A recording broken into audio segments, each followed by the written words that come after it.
viimane elamus, mis mul oli just mõni hetk tagasi siin Ülemiste keskuses, kus 113 inimest laulsid ja tantsisid minu laulu ja minu laulu järgi.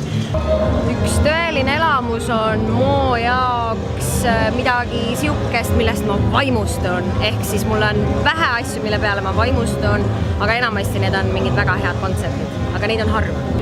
Ma arvan, minu jaoks tõeline elamus ongi see, kui ma käin oma eraklientidega, käin shoppamas, nad leiavad iseennast oma uues stiilis ja lahedaid asju ja inimesed on rõõmsad, enesekindlad ja see ongi, ma arvan, üks kõige vinge elamus.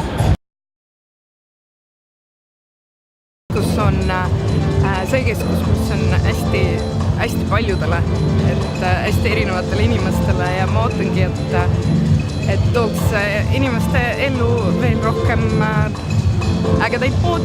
Ma ei oska midagi oodata, aga väga ilus näeb välja.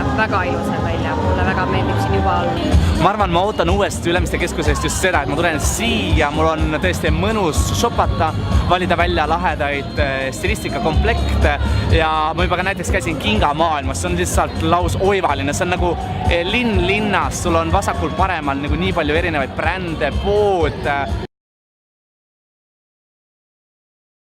Ma ei ole üldse patune. Igal pool mul on ehted. Ma arvan, minu shoppingupatt on see, et kunagi ei ole miskit sobivat selga panna.